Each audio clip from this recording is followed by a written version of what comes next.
libertad de América Latina aún guarda muchos secretos. ¿Hubo un único cerebro ejecutor detrás de las ansias libertadoras de todo el continente? ¿Se ejecutó un plan que había delineado un masón inglés para extender el poder británico en América? Los héroes del continente tuvieron que moverse sigilosamente, conspirando, buscando aliados y tomando decisiones que no todos podían llegar a comprender. ¿Cuánto tuvo que ver la masonería en este proceso?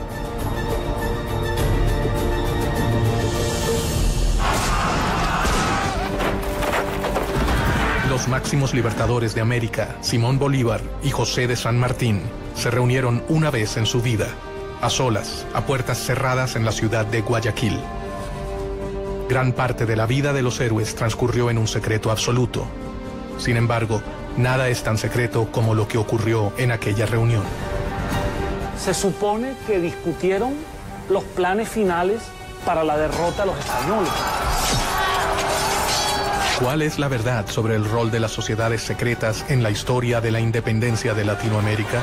América no se hubiera independizado, sea la del norte, sea la central, sea la del sur, si la masonería no hubiera intervenido.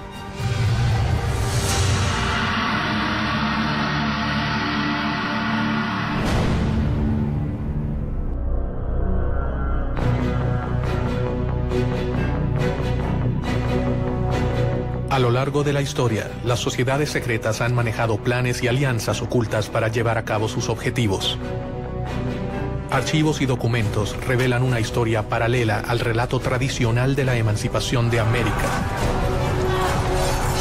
Sospechosamente, estas sociedades nacieron en Inglaterra, el reino que con más énfasis reclamaba mayor participación en América. Inglaterra veía a América como una oportunidad para expandir sus colonias. La monarquía española tenía un monopolio comercial con sus colonias en América y no permitía comercio directo de sus colonias con ninguna otra monarquía ni con ningún otro imperio. ¿Las acciones masónicas buscaron reparar el reclamo inglés frente a España o fue una simple casualidad? Gran Bretaña tenía un problema muy serio porque nosotros éramos consumidores, pero que no podíamos consumir si no fuera a través del contrabando.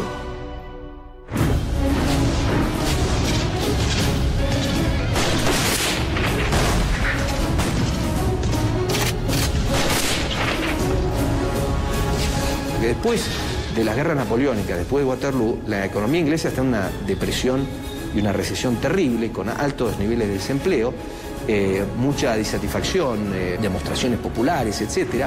Y la industria está como parada. Entonces, para Inglaterra, los puertos de las colonias españolas son extremadamente importantes.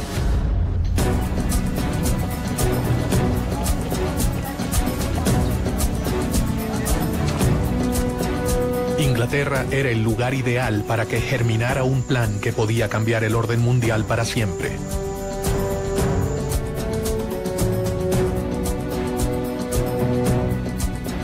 En este contexto, un venezolano conspiró contra el orden establecido.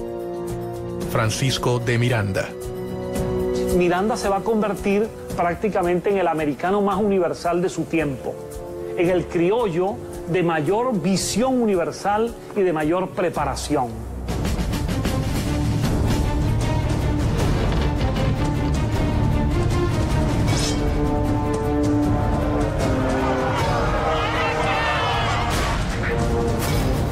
Tras haber vivido la independencia de los Estados Unidos y la Revolución Francesa, Miranda desarrolló una obsesión: que América Latina siguiera el mismo camino de emancipación.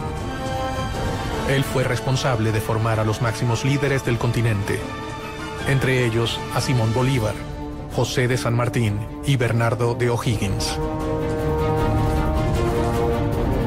Francisco de Miranda sabía que no se había embarcado en un plan sencillo, pero confió en el apoyo de sus hermanos masones. Él no fue el primero ni el único, pero sí un eslabón fundamental en una larga cadena de secretos y conspiraciones. Si existió un gran plan masónico, como el que decía Barruel respecto a la Revolución Francesa, es difícil decir que había un gran plan masónico. Lo que sí había era que había muchos masones que adherían a los ideales de la Revolución Francesa y que querían traer esos ideales a América. Los masones fueron temidos por el poder conservador, pero en secreto, gran parte de los máximos representantes de las monarquías pertenecieron a las sociedades. Desde ministros hasta reyes han abrazado en privado las ideas que rechazaban y condenaban en público. Porque acuérdense que en todo el feudalismo, el rey o el señor feudal estaba allí, se decía, por indicación divina. Y las distintas iglesias aceptaban eso. La masonería nació mucho tiempo antes de que la Revolución Americana comenzara a gestarse. Sus primeros objetivos fueron muy diferentes a los que terminaron adoptando a lo largo de su historia. Esta sociedad de constructores de obras sacras se convierten en una sociedad civil. Es al mismo tiempo un centro de reunión para personas instruidas, para personas con un cierto nivel educativo, con una cierta preparación. Y esa sociedad civil es la solución de lo que fue la crisis del pensamiento europeo. Es un espacio para el diálogo y para el cuestionamiento de elementos que hasta entonces habían sido pilares indiscutibles del orden político y social. Hacia fines del 1500, las sociedades masónicas eran una verdadera amenaza para los detentores del poder conservador. La iglesia, el ejército y las monarquías perseguían sin tregua a los librepensadores. Ellos representaban una gran preocupación para su poder. El valor más importante para defender que tiene un masón es la libertad. Entonces, todos aquellos regímenes dictatoriales, despóticos o dogmáticos han visto un peligro en la masonería.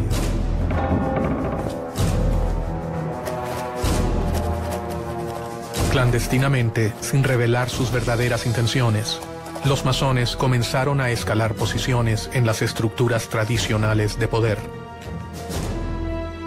Los personajes políticos más importantes que se unen en la masonería lo hacen generando una especie de clientela política dentro de los masones y al mismo tiempo tratando de descubrir toda esta parte secreta, atractiva, interesante que proporciona la masonería.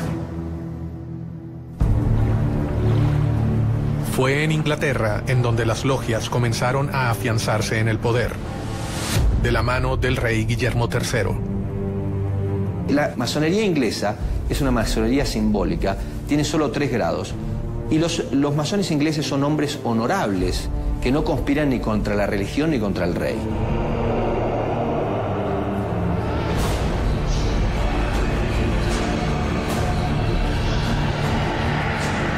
Gracias al impulso de Guillermo III, la Gran Logia Inglesa se creó en Londres en 1717. Ella sería fundamental para el resto de las sociedades. A partir de la Gran Logia Unida de Inglaterra aparece el libre y aceptado masón. Es decir, es el que se inicia en la orden, pero que ya no se va a ocupar de las construcciones externas, sino de una construcción interna, una construcción espiritual e intelectual. El poder de reclutamiento llegaría a niveles que los masones jamás habrían soñado. El rey inglés Guillermo III, fascinado por las nuevas ideas, se acercó personalmente a las sociedades masónicas y secretamente se unió a ellas. Se ha hecho mucha especulación sobre la condición masónica del rey. Realmente esa misma condición que de oficio, de gremio artesanal que tenía la masonería operativa, se lleva al campo profesional de los ejércitos.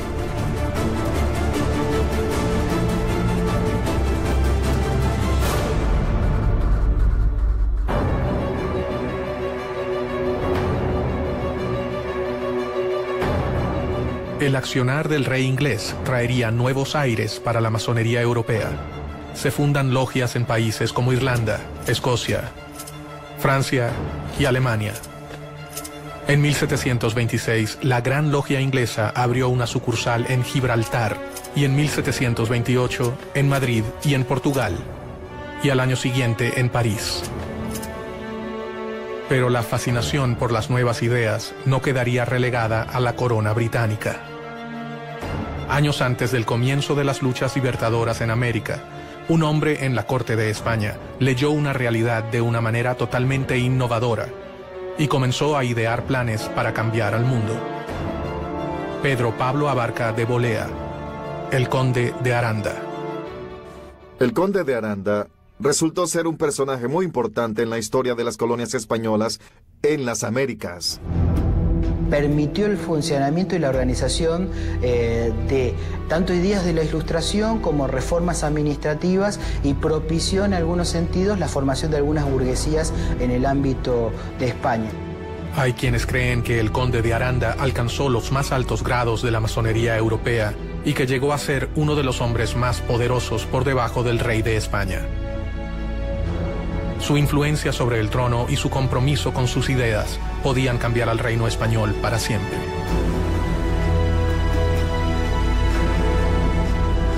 Con su consejo, es probable que hasta el propio rey Carlos III haya formado parte de la masonería española. Carlos III es el monarca que decide implantar lo que se conoce en la historia española como las reformas borbónicas. Las reformas que impulsó Carlos III afectaron a las colonias en cuanto a su administración, a la división geográfica y al rol que cumplía la Iglesia en aquella época. Una de las principales reformas borbónicas es limitar el poder de la Iglesia Católica en los territorios americanos y en la misma península. Si realmente existió un plan para que Inglaterra ganara ventaja en América, con la masonería implantada en la corte española, este acababa de comenzar. Un rey podía ser la pieza fundamental para acabar con el reino ibérico. Estaban a punto de sembrarse las semillas de un plan que podía acabar con el imperio español en América.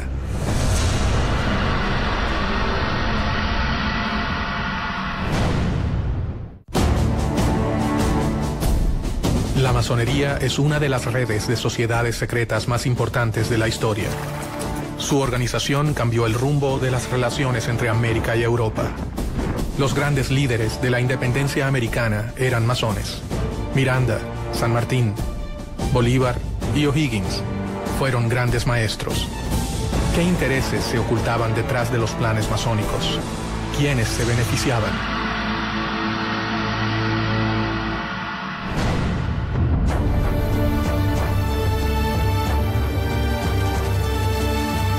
En las cortes europeas, para mediados del 1700, las ideas de libertad e igualdad habían ingresado gracias a los sigilosos planes de las sociedades secretas. Y sus miembros debían moverse con mucho cuidado para sobrevivir. Habían sido víctimas de crueles persecuciones en Europa. La masonería ha sido objeto de persecuciones extraordinarias. Y sin duda alguna, la forma logial de organizarse se presta para que este tipo de institución haya sido vista con recelo. Dentro del trono, el hombre de mayor confianza del rey Carlos III era masón. El conde de Aranda había logrado que sus ideas influenciaran a la corona, pero si era descubierto, perdería, además de sus cargos, su vida.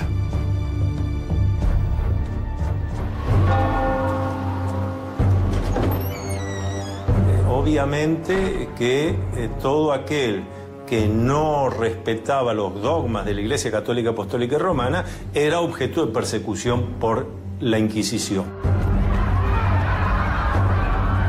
La Iglesia tenía para los masones, eso era las mismas causas de herejía o la podría ser hasta la hoguera. Ningún masón podía violar los secretos de la orden, y cualquier desliz podría finalizar en la muerte. En masonería existe un juramento de conservar el secreto. Y aquel que viola ese secreto, en el ritual de iniciación y en el ritual del juramento, Se afirma que será castigado cortándole la lengua, tirando sus cenizas al mar, en fin, una serie de castigos muy violentos que son, desde luego, de orden simbólico. El objetivo de esta enorme cadena de secretos no era proteger a la persona, sino al cargo que esa persona había conseguido para la orden.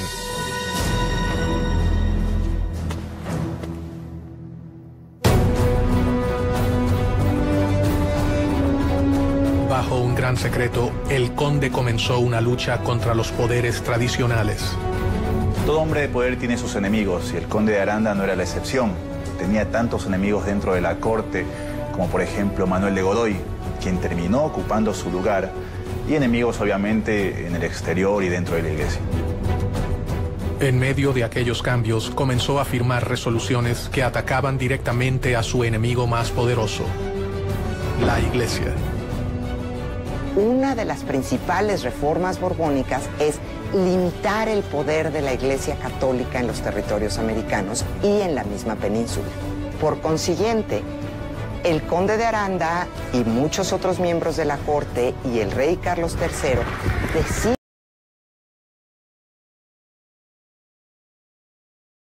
jesuitas de España y expulsar a los jesuitas de los territorios americanos españoles, de las colonias españolas, para limitar el poder de la Iglesia Católica. América era un lugar lejano y complejo. Allí se mezclaban los poderes otorgados a los virreyes con el poder de la Iglesia y las fuerzas extranjeras que buscaban beneficiarse, y los poderes que diferentes órdenes religiosas habían instaurado en el nuevo continente, especialmente los jesuitas. Ellos habían fundado ciudades, misiones y universidades, un gran ejército que respondería ante la voz de los seguidores de San Ignacio de Loyola. Aranda era un tipo brillante y él sabía, estaba consciente de las dificultades que implicaba gobernar territorios tan vastos como eran los territorios americanos y tan diversos desde la península. El conde de Aranda debía debilitar a sus oponentes si quería reducir el riesgo que corrían las logias. Y comenzó a pergeñar un plan secreto. Piensa que la mejor opción es dividir a América en 3 reinos independientes, gobernados por un miembro de la familia reinante, de preferencia por un hijo del rey, e implantar estos reinos independientes con una relación directa con España. Esto era para tener una relación más fluida con respecto al comercio y para que las decisiones no tardaran meses en llegar, o inclusive años. ¿Cuáles eran los verdaderos planes de Aranda? ¿Fortalecer a un imperio español o liberar a América para que pudiera comerciar libremente con Inglaterra? Los principales agentes de la época eran ingleses o franceses. Por tanto, aprovecharse de la posición de poder a fin de alcanzar el objetivo no era para nada descabellado. Fueran cuales fueran las verdaderas intenciones del conde de Aranda, sus ideas tenían fuertes detractores.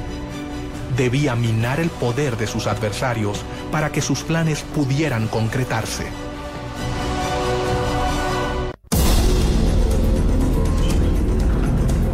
Los jesuitas habían creado una red de misiones y universidades en América que les confería un lugar privilegiado dentro del Nuevo Mundo. Los jesuitas, la Orden, la Compañía de Jesús, ha formado históricamente una organización dentro de la Iglesia Católica que se ha distinguido por algunos principios. Es una orden religiosa con una especie de estructura jerárquica militar. La Compañía de Jesús se había arraigado con fuerza en las colonias españolas en América. Habían logrado organizar a los pueblos originarios y gozaba de respeto y apoyo. Ellos tendrían capacidad de reacción frente a cualquier intento de cambio. Ahí hay varias contraposiciones, ¿no? Porque tanto el Marqués de Pombal, primero en Portugal y luego Aranda en España, van a impulsar procesos de modernización dentro de las coronas que replanteaban los mecanismos de conquistas que tenían en América Latina. El conde de Aranda consideraba que los jesuitas jamás habrían aceptado sus propuestas sin pelear. Enfrentarse a su poderosa organización habría sido fatal, así que ideó un plan para lograr sus objetivos. Y esta fue una de las causas para que los criollos empezaran a sentirse violentados por la corona española, pues sintieron que no se respetaba el papel de una institución que para ellos había sido siempre tan importante como era la Compañía de Jesús.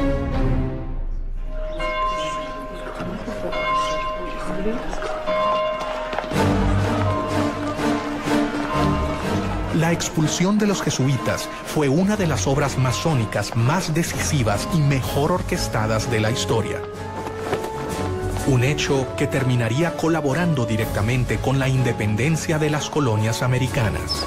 ¿Cómo hacen para la expulsión de los jesuitas? Fue un plan coordinado de una manera extraordinaria. Ellos mandaron a todos los lugares donde había una congregación jesuita y asignaron la fecha para abrir los sobres. El conde de Aranda, gestor de esta acción, asestaba así un certero golpe al corazón de la iglesia. El plan que comenzaba a delinearse acabaría con el poderío del reino español.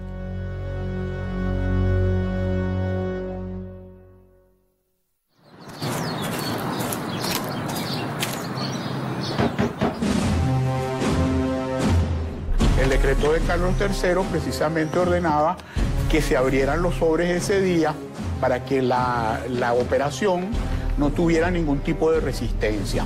Al decreto de decir se abren los sobres, entonces esa era la gran noticia, y la gran noticia era que iban a ser expulsados de América todos los jesuitas. Pero en el momento que abrieron los sobres, esa fecha que se abrieron los sobres en toda América, en 24 horas estaban montados los jesuitas en los barcos y salían con destino al otro lado del Atlántico. Aranda había sentado las bases para terminar con las colonias españolas en América. Sin embargo, él nunca se imaginó que su plan se pudiera volver contra su propio reino. O si lo sabía y todo fue un plan británico para poder obtener ventajas en las colonias americanas.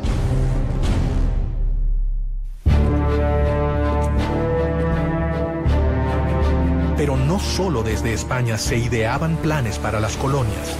Inglaterra había enviado a sus posesiones en América a un importante masón que también tenía sus planes para el nuevo continente. Edward Trelawney. Él fue el gobernador británico de Jamaica entre 1738 y 1750 aproximadamente. A partir de 1739, en la isla de Jamaica, se instaló la primera filial de la Gran Logia de Inglaterra, una de las primeras al sur de Norteamérica. La masonería llegó a América desde fechas muy tempranas. Llegó primeramente a Estados Unidos. En 730 la trajo Benjamin Franklin a las 13 colonias americanas y se extendió bastante en las colonias norteamericanas. Posteriormente arribó a mediados del siglo XVIII a algunas de las colonias inglesas, especialmente a Jamaica. De la mano de muchos ingleses como Trelawney, las sociedades arribaron a América y desde allí dieron inicio a sus objetivos. La masonería estaba fortalecida en Inglaterra, así que Londres sería el lugar perfecto para ejecutar cualquier tipo de conspiración que los favoreciera. Inglaterra nunca ha tenido en política exterior razones idealistas. Inglaterra ha tenido siempre intereses. Después de la independencia de sus colonias americanas, Inglaterra ve necesaria la exploración de nuevos horizontes. Trelawney tenía un plan que elaboró detalladamente durante los 15 años que gobernó la isla. España debía compartir los beneficios de las colonias de América con la corona británica. Trelawney creía que España no tenía los derechos comerciales exclusivos con América. La situación del monopolio comercial de España era completamente injusta. Él manejaba dos opciones: un plan de conquista que resultaba costoso y prácticamente imposible, o impulsar la independencia para las colonias españolas. Muchas veces se olvida el tema de que no se podría haber hecho todo lo que se hizo sin el financiamiento necesario. Y ese financiamiento se acordó dentro de las logias. ¿Por qué un masón y agente del gobierno británico manejaba un plan tan similar a las logias españolas? ¿Casualidad? En cuestión de la masonería, suele preguntarse si había una casualidad con los planes de la masonería y los planes de Inglaterra. Pues la masonería era inglesa y era francesa. Mientras Aranda buscaba dividir las colonias para beneficiar a España, Trelawney pensaba que dividiéndolas se beneficiaría a Inglaterra. Es muy simple. Divide y vencerás. Si bien ninguno de ellos fue capaz de llevar a cabo su propósito, un grupo de hombres americanos, más de 50 años después, comenzarían a conspirar para que el plan se cumpla. El poder no está en un iluminado porque Dios así lo quiso, sino que el poder está en el pueblo porque Dios así lo quiso. Los miembros aceptaban las premisas y un puñado de hombres alcanzaba a saber toda la verdad. Pero, ¿cuál era esa verdad?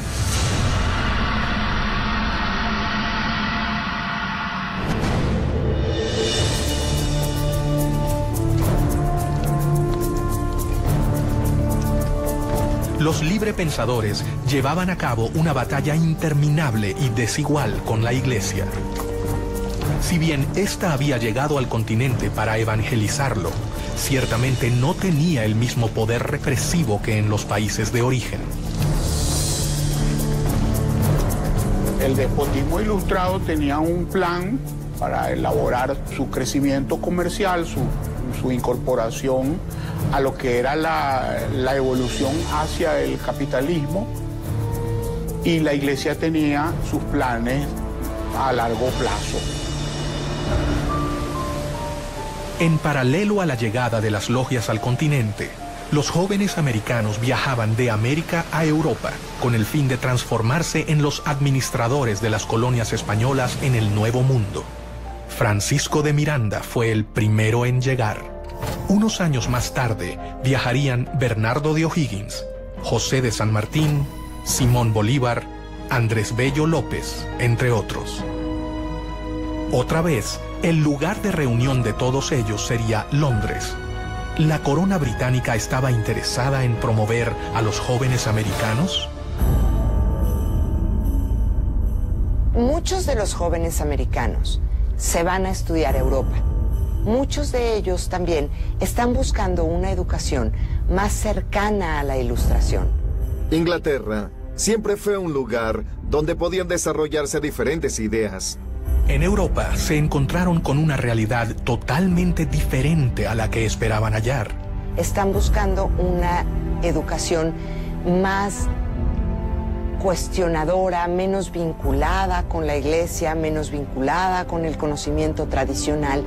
Y es en Inglaterra en donde hay un foco cultural, social, político, donde se está gestando el seno de este pensamiento ilustrado. Los jóvenes que partieron con el fin de realizar estudios formales terminaron convirtiéndose en los héroes de la independencia o en las manos operativas de un plan que había comenzado a forjarse antes de sus propios nacimientos. Casi se podría decir que Inglaterra funcionó con esta fórmula. Inglaterra le brindaba apoyo a Miranda. Francisco de Miranda, el americano más universal, se convertiría en una pieza clave de los planes independentistas. Miranda es un personaje muy interesante, porque es un personaje que tiene una carrera increíble antes de llegar a América, antes de llegar a tratar de impulsar la independencia de América. Es general del ejército francés, pelea en la Revolución Francesa, pasa por la corte de Catalina la Grande en San Petersburgo, vive en Londres y se conecta y está mano a mano con personajes importantísimos de la política inglesa. Miranda fue el padre de la independencia del continente, uno de sus ideólogos, protagonista de sus batallas y personaje fundamental en el diseño de una estrategia para llevarla a cabo. Miranda es un gran conspirador. Miranda es el gran arquitecto de la revolución, el gran arquitecto del proceso independentista. Miranda viajó hacia España en 1771, donde su vida cambiaría para siempre, y con ella el futuro de todo un continente. Sus contactos con la masonería le permite vincularse a Inglaterra para después convencer y sumarse con ciertas masones que estaban convencidos de que era necesario un proceso de emancipación para propiciar el libre comercio contra España. Ya en Europa, el joven Miranda comenzó su carrera militar para obtener el cargo de capitán en el ejército. Lo que hay que decir de Francisco de Miranda es que es un esclarecido. Es una persona con una mente brillante que comprende la importancia del lugar y del momento para empezar a desarrollar ese germen de libertad que es darle a América hispanoparlante la libertad de España.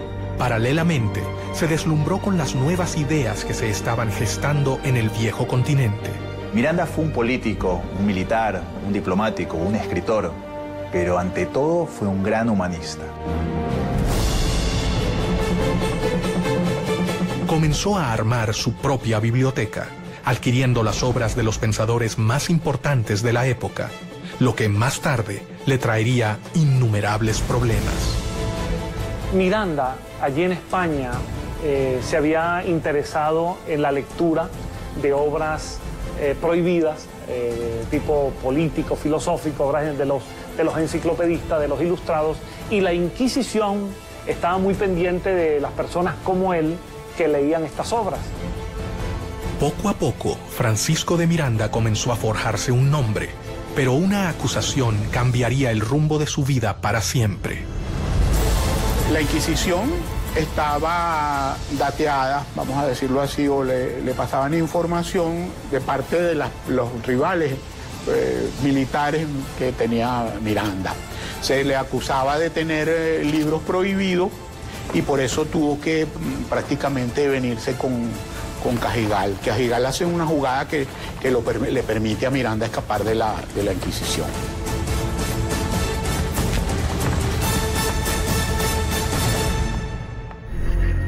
Y a partir de allí, Miranda es declarado prófugo de la justicia española, pasa a ser perseguido por España y obviamente, a medida que se van produciendo los acontecimientos, Miranda, cada vez la persecución de España es mayor.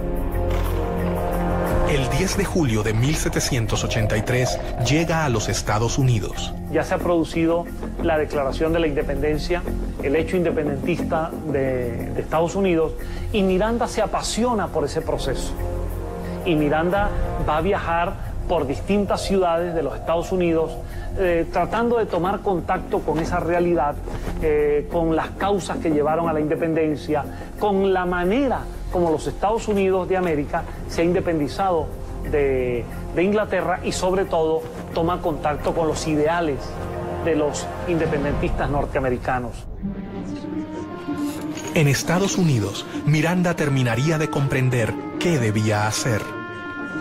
Había llegado al país que acababa de independizarse y allí conoció a los grandes protagonistas de la independencia. Especialmente trabó relación con George Washington.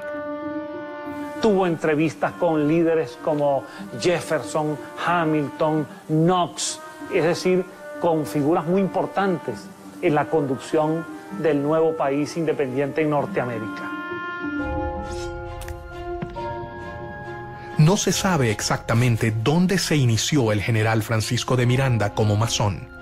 Algunos historiadores afirman que fue en 1774, en Madrid, y según el rito, York. Otros dicen que fue iniciado por el mismo George Washington en la Logia de Virginia. Muchos historiadores se preguntan cómo era posible que este joven, nacido en Caracas, de ascendencia isleña, canaria, que empezaba a ser perseguido por España, pudiese ser recibido en los Estados Unidos por el presidente de la nación y por los principales líderes de esa nación. De allí nace, entre muchos historiadores, la posibilidad de que Miranda en esa relación haya estado apoyado por la masonería. Su futuro comenzaba a dibujarse. El hombre que había servido al ejército español alrededor del mundo estaba por transformarse en la pieza clave para que perdieran sus colonias en América. Debajo de la mesa, alguien estaba poniendo en marcha los planes elaborados por el conde de Aranda y Trelawney, el viejo gobernador de Jamaica. La idea era separarse de España y de alguna manera seguir el modelo republicano que ya se había establecido en Estados Unidos. Miranda se ha convertido en masón, comenzando así a conocer las ideas más revolucionarias de la época. Ha vivido la independencia norteamericana de cerca, haciéndose eco de los ideales revolucionarios. Ha sido acusado por el país por el que arriesgó su vida y ahora mira hacia su continente. El futuro héroe de la revolución comenzó a desarrollar cada vez más sus planes para independizar a América, pero sabía que no podía hacerlo solo.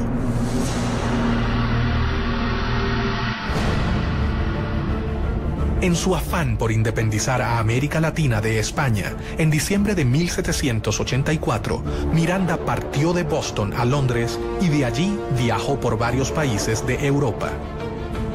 Su idea era conseguir el apoyo inglés para comenzar el proceso independentista de América Latina. En Londres, Miranda hallaría la tierra fértil que necesitaba para cumplir con su objetivo. Inglaterra había encontrado al hombre que finalmente los haría desembarcar en las colonias americanas.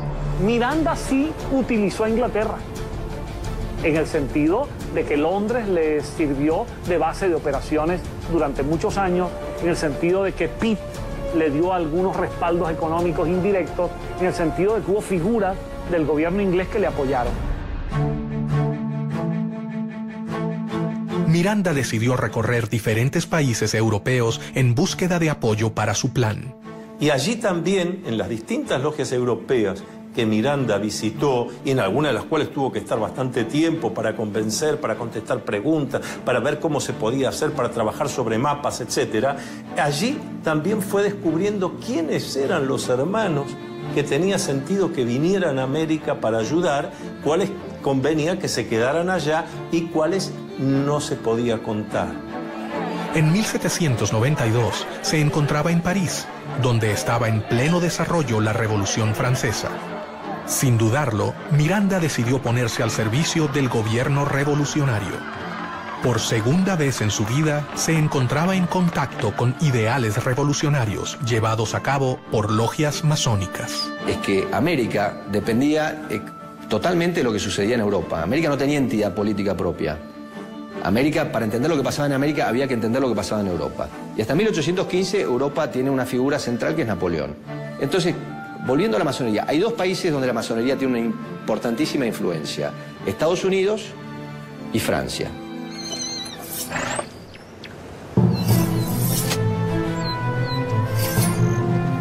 La Asamblea Legislativa, el gobierno francés en la época, lo destinó a Bélgica y Holanda para defender a la Francia revolucionaria del ataque de los ejércitos absolutistas. En aquellas tierras demostró su talento como militar y su enorme valor por defender los ideales revolucionarios. Francisco de Miranda entra con un contrato de mariscal de campo.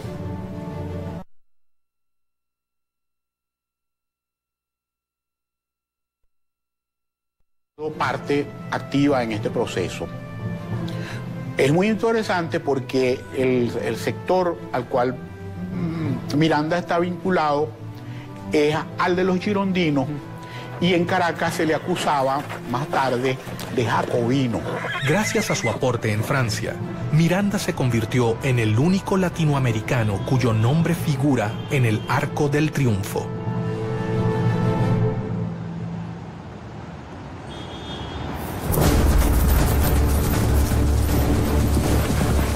Miranda era un enemigo de España. Londres era su aliada. Allí sabían que él era la persona indicada para llevar a cabo el plan que desarrolló Edward Trelawney. Los británicos están desarrollando su mercado. Los británicos se están convirtiendo en dueños de los mares. Por supuesto que les interesa, como dicen en buen criollo, en lenguaje popular, serrucharle el piso a su principal rival, que es España. Entonces esas coincidencias van a encontrarse a lo largo del camino. Desde el siglo XVI, Inglaterra ha estado esperando la oportunidad de poder inmiscuirse en la vida de las colonias y todo hacía creer que estaban a punto de lograrlo. Durante su estadía en Londres, en 1797, Miranda fundó la Sociedad Patriótica Revolucionaria, Gran Reunión Americana, también conocida como los Caballeros Racionales, de la que fue gran maestro. Esta Gran Reunión Americana fue fundada por Francisco de Miranda, un venezolano, y que la fundó con el apoyo de la Gran Logia de Londres. Era una organización de corte estrictamente política que tenía como objetivo lograr las independencias de los dominios españoles en América. Entonces toda esta narrativa de alguna manera vincula a Inglaterra con la independencia de las colonias españolas. La logia se reunía en su propia casa en Grafton Street 27. Allí comenzó a congregar a los jóvenes americanos que llegaban a Europa. Miranda había tejido una red epistolaria. Bueno, el trabajo de Francisco de Miranda es el trabajo de alguien que se empeña en difundir como se hacía en aquella época, escribiendo cartas, dando conferencias a muy pocos, hablando cara a cara con unos y con otros, porque no había medios de difusión masiva. En estas reuniones comienza a preparar su plan más oculto. Estaba dispuesto a ofrecer su vida por la libertad de su continente y pensaba que un gran número de americanos seguirá su camino. La masonería le había enseñado el modo más seguro y efectivo de que sus planes llegaran a concretarse. La Gran Reunión Americana fue la simiente de una serie de agrupaciones que se establecieron por toda España, después en Sudamérica, en Nueva España, e incluso en Estados Unidos y en Londres. En su propia casa, Miranda comenzó a seleccionar a los jóvenes que participarían de su logia. Lo que Miranda organiza en Londres es una reunión de hombres que se instruían, generalmente eran hispanoamericanos o españoles, que eran instruidos por Miranda exactamente en la causa de la independencia de América. Cada uno de ellos llegó de los puntos más remotos de América. Sus exigencias eran grandes y esperaba que solo los jóvenes valerosos lo aceptaran. Los candidatos a iniciarse en la masonería, por lo general, son personas que viven en un lugar y que pueden asistir a las tenidas regularmente durante un tiempo indefinido. A diferencia del conde de Aranda, Miranda contaba entre sus tropas con una gran cantidad de jesuitas, alrededor de 300. Durante el proceso de la independencia de Hispanoamérica, numerosos jesuitas participaron activamente en favor de la causa independentista, a diferencia del clero tradicional español que, en líneas generales, reflejaba los intereses de la monarquía. Él intercedió directamente ante el ministro William Pitt para que fueran benévolos con ellos. Cuando algunos jesuitas fueron capturados dentro de los conflictos entre Inglaterra y España, algunos de sus jesuitas eran mirandinos, eran favorables a la causa de Miranda, y Miranda intervino ante Pitt para que los liberara. Más rápidamente de lo que creían, los enemigos de España se unían. Increíblemente, el plan del conde de Aranda estaba por tomar forma, pero no se realizaría para proteger al reino.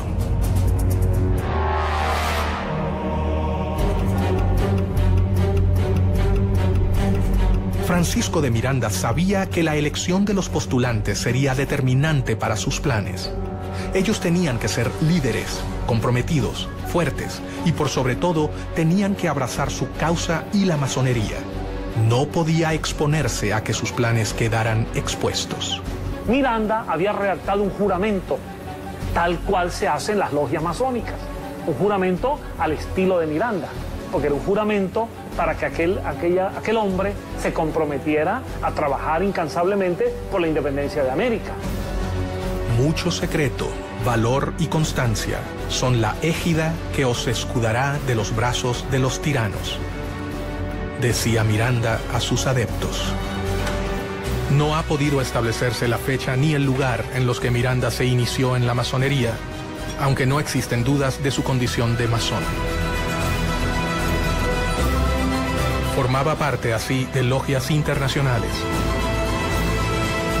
Su actuación dentro de las logias, su decisión de crearlas, se debía a un plan superior digitado por la Gran Logia Inglesa. ¿A quién respondía Miranda?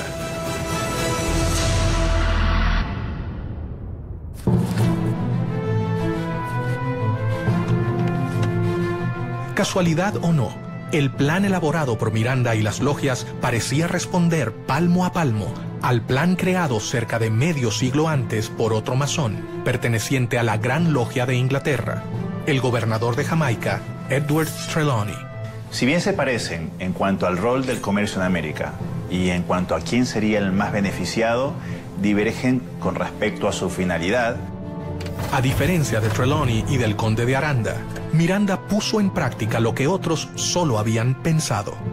Es una época en la que se está dando una transición de un mundo constituido por instituciones, de una sociedad corporativa a una sociedad más individual. Para organizar sus filas, Miranda decidió no incluir hombres mayores de 40 años. El venezolano confiaba en que los jóvenes serían quienes lo ayudarían a culminar su plan.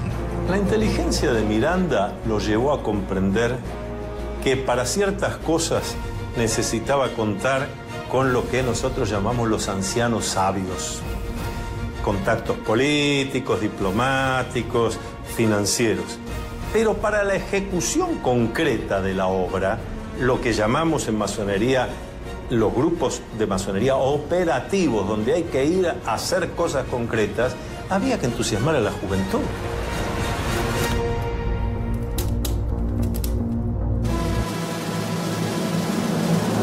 Poco a poco, un plan se hacía evidente. Los intentos de Inglaterra por invadir las colonias americanas fallaban.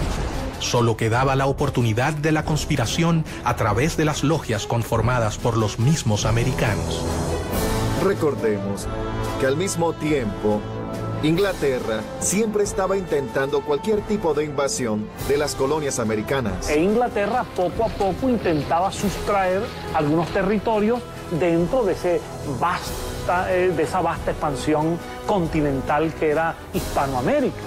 Era como una obsesión de adueñarse de nuevas tierras. Las diferentes logias mirandistas que se habían creado en Europa comenzaron a trabajar en pos de la emancipación de América. La logia más decisiva en la liberación del continente fue la logia Lautaro. Las logias Lautaro empiezan con una logia madre establecida en Sudamérica. Se considera, pero no hay certeza, que quien establece esta logia madre fue José de San Martín. Se nos ha preguntado muchas veces sobre si esas logias funcionaban igual que cualquier otra logia masónica. Sí en cuanto a los rituales, sí en cuanto a que tenían palabras, toques, secretos para identificarse, pero exclusivamente dedicadas al análisis de cómo se iba a conseguir la independencia de la corona española. Bernardo de O'Higgins y José de San Martín, sin dudas, fueron los dos hombres fundamentales para el funcionamiento de la logia. Para afiliarse a Lautaro, había que ser americano y jurar luchar por la independencia. Su lema era unión, fuerza y virtud, y en las comunicaciones usaban el símbolo masónico OO. y sigue la misma estructura de los caballeros racionales, copiando la estructura masónica, con miembros que eran masones, como Carlos Alvear, y que establecen una logia principal que se convierte en la Gran Logia. Miranda se había asegurado de reclutar a los jóvenes americanos más prominentes que se encontraban en Europa. El sistema masónico aseguraba protección, anonimato y sobre todo la posibilidad de complotar en las sombras contra el poder establecido.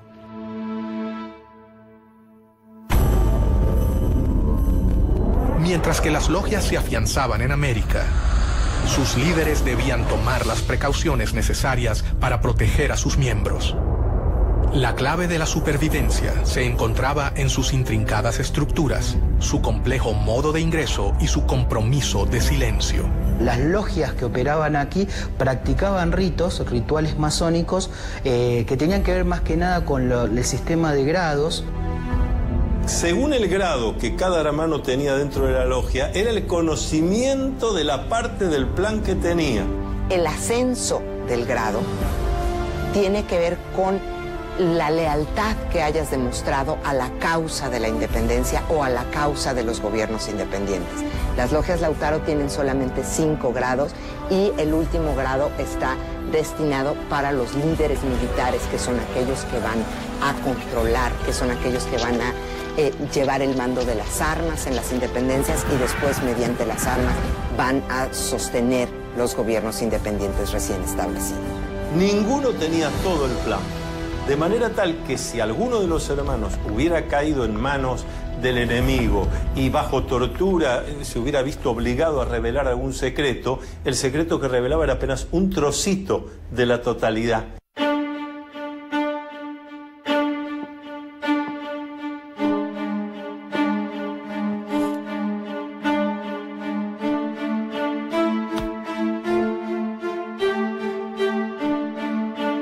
La iniciación es una serie de situaciones que va a atravesar el candidato donde se va a enfrentar con cosas que le dan miedo, porque el miedo está para ser enfrentado. La ceremonia variaba según la logia y esta se podría realizar en diferentes lugares, como por ejemplo recámaras, sótanos e inclusive cuartos oscuros, donde se realizaba la iniciación. Entonces siempre está acompañado por un hermano que en masonería llamamos el hermano experto. Es el que lo acompaña. No hace el trabajo por el candidato lo tendrá que hacer. Enfrentar sus miedos, sus dudas. Pero va a estar bien acompañado. Está desde el principio entre amigos, está bien cuidado.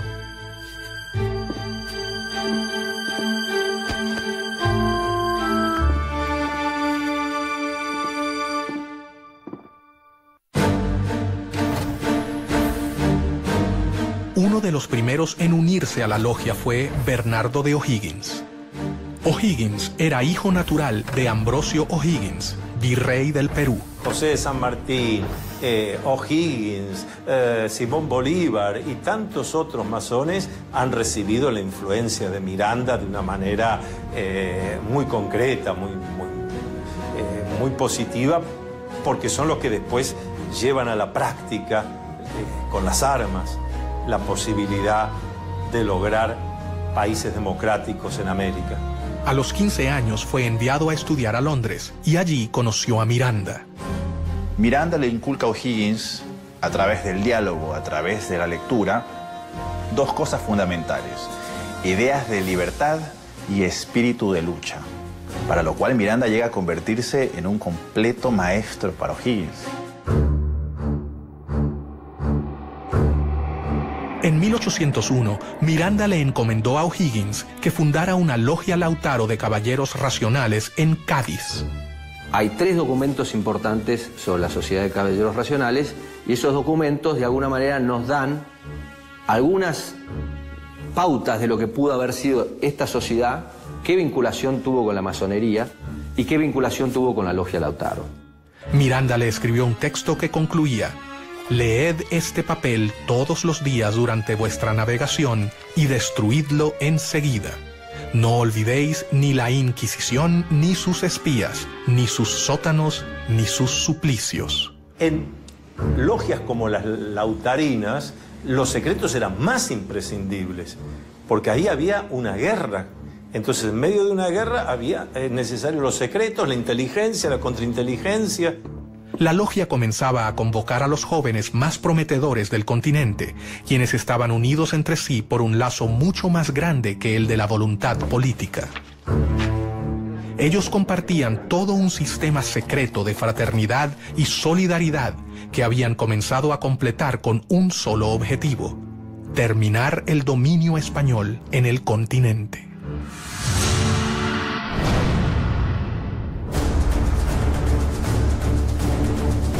Rápidamente, O'Higgins se convirtió en una persona de confianza del gran ideólogo de la independencia latinoamericana. En una de las tertulias que solían compartir, Bernardo le narró la historia del cacique Lautaro. Miranda, inspirado en su vida, bautizó así su logia. Lautaro, en homenaje a un cacique de un pueblo originario de nombre Lautaro, que había combatido y había muerto peleando contra el ejército español del rey. Entre los amigos de Miranda se encontraba su compatriota Juan Bolívar, el padre de Don Simón, a quien conocería en el primer viaje que éste realizó a Europa. Una relación compleja, no una relación fácil. Vamos a ubicarnos históricamente. Miranda nace en Caracas en 1750. Bolívar nace en Caracas en 1783. Cuando Bolívar está naciendo en Caracas, Miranda está en los Estados Unidos, concibiendo a sus 33 años toda la relación de conocimiento de la independencia de los Estados Unidos y proyectando su lucha independentista en América. De modo que la diferencia de 33 años es muy significativa para entender la relación entre estos dos gigantes de la independencia americana. Bolívar llegó a Cádiz en 1803 y rápidamente fue admitido en la sucursal de la Gran Logia Americana, la Sociedad de Caballeros Racionales. Mientras que sus seguidores comenzaban a prepararse en Europa, Miranda decidió intentar realizar la primera revolución. El objetivo sería su país natal, Venezuela. Se habla de un intento fallido, una intentona de golpista incluso de Francisco de Miranda en Coro y en Ocumare. Esto es una historia muy interesante porque ahí hay un inicio de la independencia. Para ello, primero viajó a New York. En los Estados Unidos, él concibe una expedición con la cual invadir las costas venezolanas y él pensaba que desde allí se iba a incendiar la pradera, se iba a lograr que los pobladores lo vieran a él como un redentor, como un liberador, y a partir de allí se iba a producir un estallido de independencia en Venezuela y en el continente. En febrero de 1806 partió rumbo a Venezuela con 3 barcos, uno de ellos llamado Leandro, por su hijo. La guerra había comenzado. Esos 3 barcos que él arma, antes que él termine de armarlo, ya la comunicación de Estados Unidos a España y de España a las colonias había llegado. Pero la primera expedición se frustraría antes de su inicio. Primero, el desembarque en Ocumare de la Costa, 1806, y es repelido, es descubierto por los españoles y las embarcaciones en que él venía son cañoneadas. Pero ¿qué pasa con Miranda en el 58 Grafton Way? Él regresa con su esposa, la madre de Leandro, Miranda, que después fue presidente del Banco Inglés en Venezuela años más tarde. Si eso le dice algo, bueno, yo lo dejo allí con esa interrogante. Y él logra huir en el Leander, logra huir y refugiarse en las Antillas, pero las otras 2 embarcaciones terminan siendo apresadas por los españoles e incluso son ahorcados la mayor parte de los que venían como tripulantes y como guerreros en esas embarcaciones. Pero el hecho es que él sigue pensando en que el momento de la independencia de América ha de cuajar en algún momento. Y va a comenzar el periodo londinense en que Miranda concibe la lucha por la independencia desde Londres de otra manera. Lo primero que hace es fundar un periódico, El Colombiano. De modo que Miranda, además de un gran memorialista, Miranda se convierte en un pionero del periodismo también.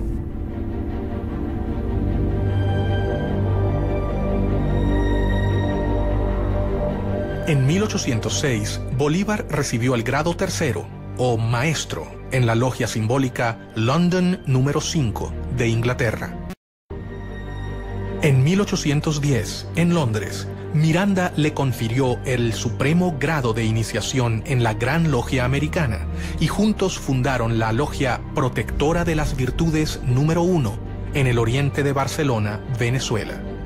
Bolívar estaba totalmente convencido de que todos debían dar su vida por la causa americana. Simón Bolívar también va a ser una figura clave en el proceso emancipatorio del norte y de hecho también después va a tener contraposiciones y discusiones con los masones porque va a terminar prohibiendo el funcionamiento de la masonería en Colombia, sabiendo que después también los masones podían conspirar contra él.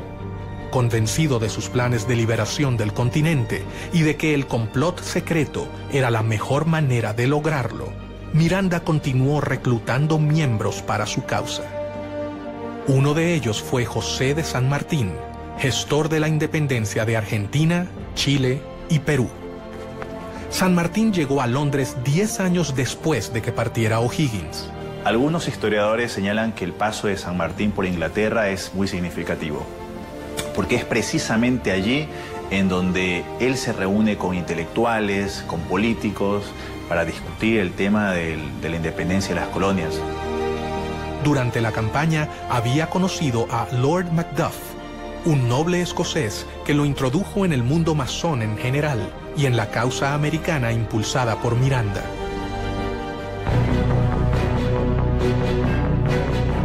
Fue allí donde San Martín hizo contacto por primera vez con círculos de liberales y revolucionarios que simpatizaban con la lucha por la independencia americana. Si San Martín fue un agente inglés, es una gran pregunta. A los pocos que han sostenido que es así, han sufrido la ira del dogma sanmartiniano. ¿Cómo poder decir semejante cosa? El centro de difusión y reclutamiento continuaba siendo Londres. Allí, según algunas fuentes, San Martín se reunió con sus compatriotas Alvear y Zapiola. ¿Por qué razón San Martín se incorpora a esta logia? Es otro de los grandes misterios. Se incorpora después de haber estado casi un año en los campamentos del ejército inglés en Portugal. ¿Cuánto sabía el reino inglés de lo que sucedía dentro de su territorio? La realidad es que tenemos que entender qué es lo que significa la palabra agente. Lo que queda claro a cualquiera que lee la correspondencia diplomática y los archivos ingleses es que San Martín era un anglófilo.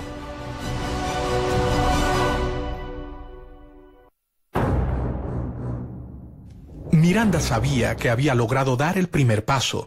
Las logias en Europa se fortalecieron y sus miembros estaban totalmente convencidos de la necesidad de la independencia. El siguiente paso era mucho más arriesgado. Se debían fundar filiales en el continente americano. Se establece una gran logia principal que se considera la logia madre y después se van estableciendo logias y grandes logias por todos los territorios sudamericanos y se vuelve la estructura en la que se apoyan estos líderes para atraer partidarios, para agrupar en esas logias a todos los que están buscando las independencias hispanoamericanas y una vez que se consiguen, para endoctrinar en los nuevos principios republicanos, liberales, a los que van a ser los líderes, los directores, los gobernadores de los nuevos países hispanoamericanos que se establecerán inmediatamente después de la consecución de las independencias. Miranda había logrado reclutar a los hombres más prometedores. Su plan estaba en marcha. Pero el poder de España era superior a la resistencia que podían brindarle los futuros ejércitos revolucionarios. La realidad es que era una conspiración lo que querían los caballeros racionales, porque de alguna manera estaban conspirando contra el rey de España, porque querían implantar en América la independencia y la Constitución. Y eso era anatema para el sistema monárquico. Los viajes de formación de los jóvenes latinoamericanos en Europa tocaban su fin. Tras haber concluido sus estudios militares y haberse formado en las ideas del humanismo, los futuros administradores de las colonias volvían a sus hogares, pero no regresaban con la idea de mantener la administración colonial. Ellos regresaban con un nuevo objetivo: liberar a sus tierras de España. Miranda lo había logrado. Una compleja red de sociedades se había formado a lo largo de todo el continente. La independencia latinoamericana estaba en camino.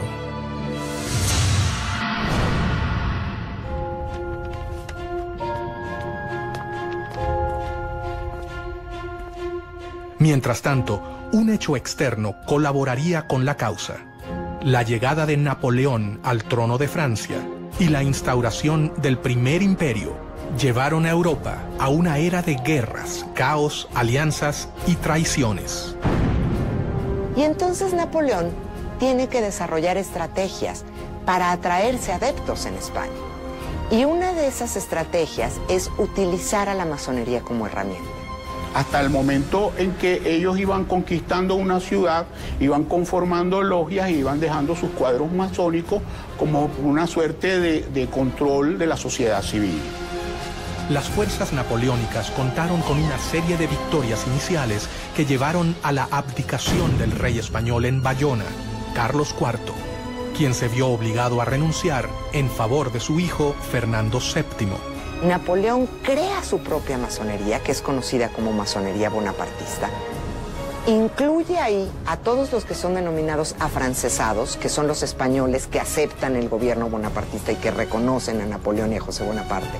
Pero al poco tiempo, Napoleón decidió reemplazar a los reyes borbones de su trono, por lo que hizo abdicar a Fernando VII en favor de José Bonaparte, el hermano del emperador francés. Napoleón se burlaba de los masones, decía que era un grupo de imbéciles que hacían ceremonias ridículas, pero la realidad es que todos sus hermanos eran masones. No solo eran masones, sino que José Bonaparte, su hermano mayor, que luego es rey de España, era el gran maestre del Gran Oriente de Francia, es decir, era el líder de la masonería francesa. Y Napoleón utiliza la masonería como herramienta política.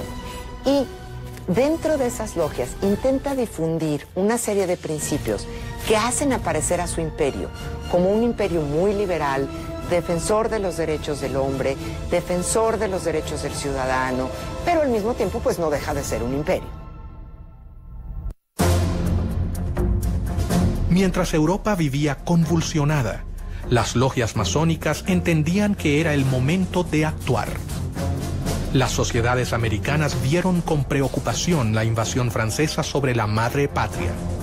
Entonces es en 1808 cuando se rompe la legitimidad y cuando la posibilidad de las independencias se presenta, porque el monarca que está ahí no es el monarca legítimo, no es el monarca reconocido.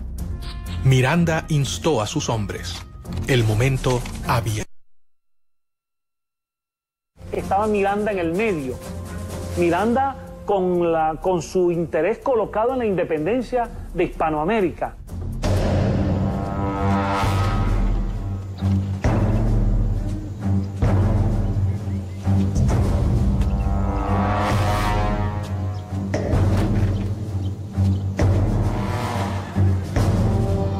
La primera logia masónica mexicana se creó en 1804, a principios de la lucha por la independencia en Ciudad de México, en la calle de las Ratas, número 8.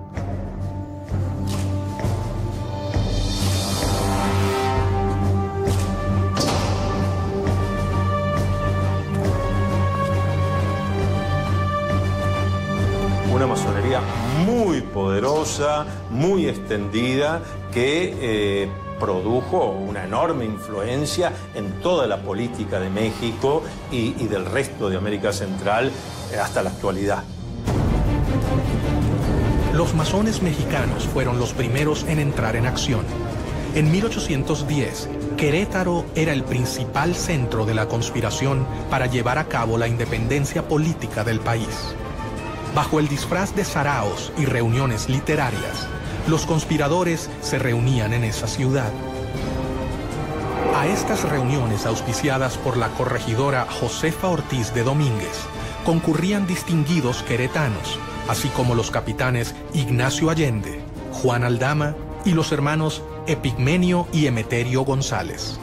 También asistía a ellas secretamente el cura de la parroquia de Dolores, Miguel Hidalgo y Costilla. Cuando ya se había fijado la fecha para el levantamiento, varias denuncias pusieron sobre aviso a las autoridades españolas y éstas procedieron rápidamente a sofocar el movimiento, cayendo sobre las casas de los conspiradores para encarcelarlos. Sin embargo, no pudieron contra ellos y el 16 de septiembre fue declarada la Independencia Nacional de México.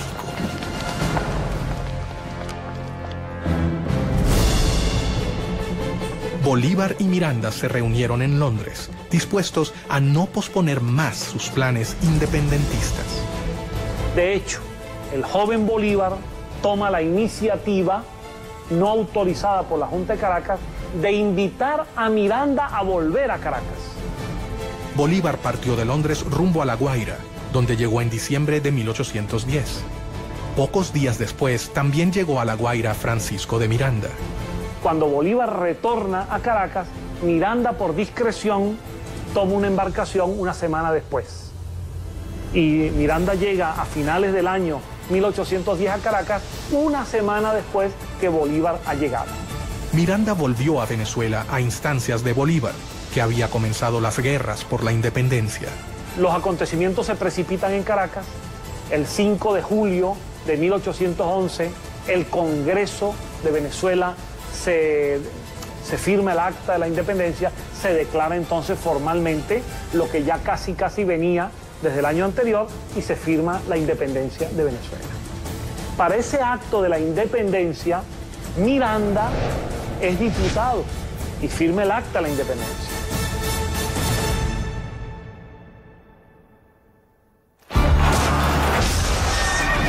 Miranda fue nombrado generalísimo del ejército venezolano, pero tras una serie de reveses militares, tuvo que capitular. Una de las causas que han forzado a Miranda a capitular es la pérdida de Puerto Cabello, que era la primera plaza militar de Venezuela. ¿Y quién estaba al frente de la plaza de Puerto Cabello? El coronel Simón Bolívar.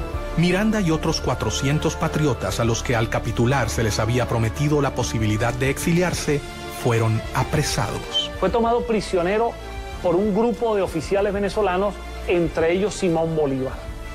Y cuando ve a Bolívar, a Miguel Peña y a otros más que lo estaban deteniendo, Miranda exclama en una de las frases que más ha marcado el destino venezolano, una frase dramática hasta el día de hoy. Miranda dice: bochinche, bochinche. Este pueblo lo único que sabe hacer es bochinche. Y finalmente Bolívar es un agente histórico de aquellos que lamentablemente intervinieron para que Miranda fuese detenido. En mi opinión, un verdadero lunar en la historia de Simón Bolívar, la detención.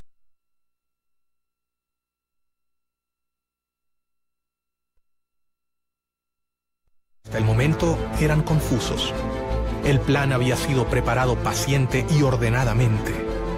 Los masones no podían contar con un mejor contexto para ejecutar sus planes de independencia. América era un reguero de pólvora que quedaba a 10.000 kilómetros de la metrópoli que la dominaba desde hacía casi 3 siglos. De hecho, las logias masónicas permitieron resguardar este funcionamiento para permitir organizar y libertar a América dentro de un gobierno que era opresivo. Los masones habían cambiado definitivamente los libros y sus reuniones por las armas. Era el momento de la acción.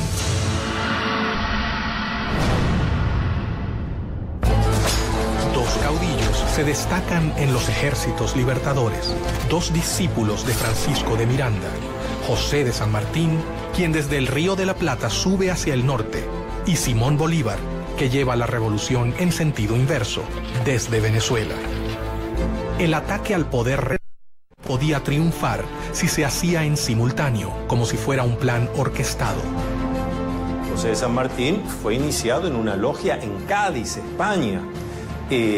Desarrolló toda su carrera masónica hasta llegar al grado de maestro masón, porque él había hecho un juramento.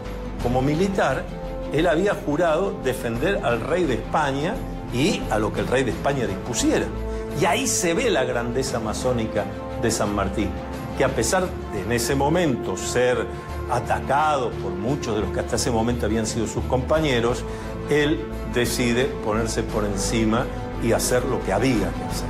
El cónsul norteamericano en Buenos Aires, a principios de 1819, dice claramente, hasta ahora, el principal aliado de Inglaterra en esta parte del mundo es San Martín. De hecho, hay cartas del cónsul inglés en Buenos Aires, Robert Staples, en el año 1817, en donde se reúne con San Martín y San Martín le dice que San Martín le pide que Inglaterra le haga llegar a él en privado sus puntos de vista de cómo tiene que seguir el tema de la revolución.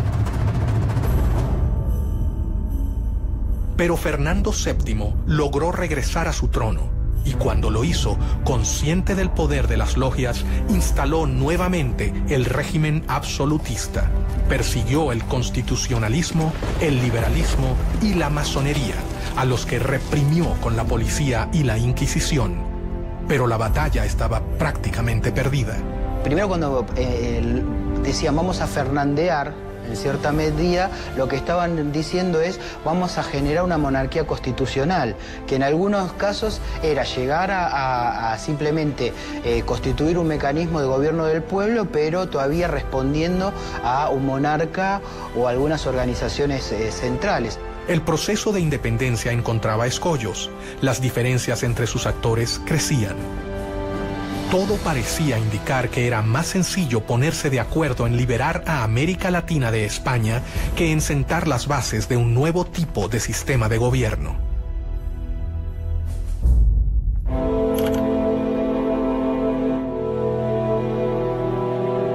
Mientras sus hombres cumplían un sueño de más de 100 años de espera, Miranda fue trasladado a España y murió en una cárcel antes de que la emancipación finalizase. El venezolano murió solo, pero sus ideas ya parecían ser realidad.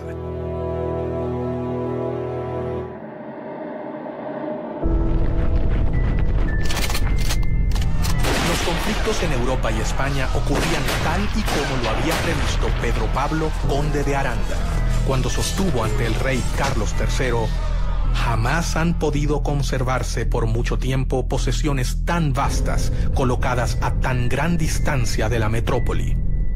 Sin embargo, no se transformaban en reinos leales al imperio español. Todas estas diferencias marcan en cierta medida también algunos posicionamientos de intereses que tenían cada uno de los grupos, tanto regionales como de las alianzas estratégicas a nivel internacional que tienen cada uno de ellos.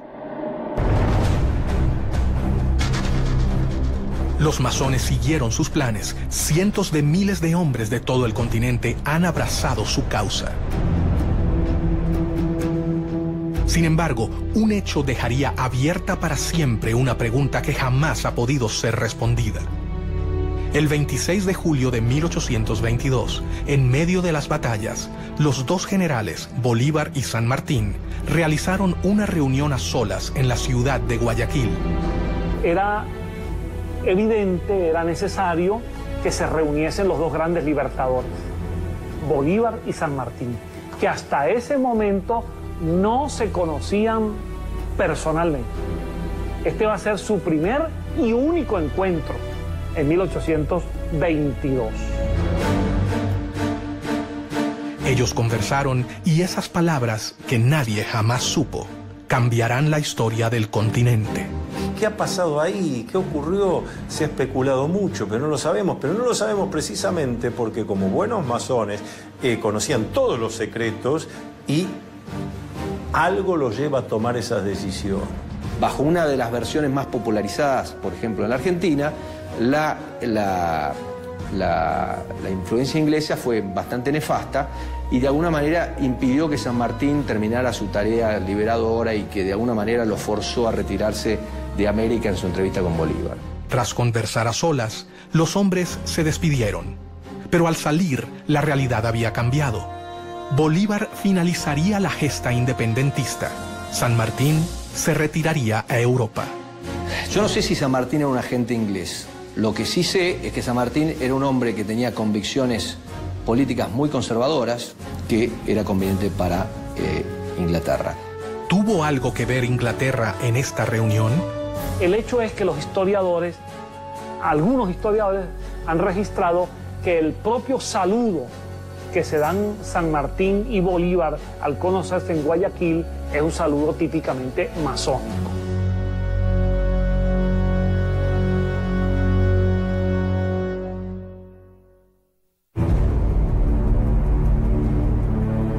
Nunca se sabrá hasta dónde Inglaterra colaboró con la independencia de América, pero sí es un hecho que los héroes de la emancipación supieron cómo canalizar los conflictos políticos de la época utilizándolos a su favor.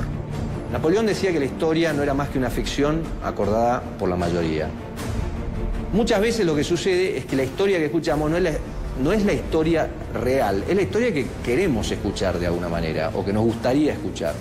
Entonces, con la masonería siempre hay un tema, porque en la explicación o en la versión oficial de la historia de la Gran Reunión Americana, inevitablemente se vincula a la Gran Reunión Americana con Inglaterra y a Inglaterra, a su vez, con el proceso de la independencia. El plan de Trelawney, la recomendación del conde de Aranda y el sueño de Miranda lograba ser concretado por estos jóvenes que cumplieron con sus promesas hasta el final: liberar al continente americano. Yo te puedo decir que la independencia de toda América, América del Norte, América Central y América del Sur, es el resultado del trabajo de los masones en sus logias y de un plan masónico universal.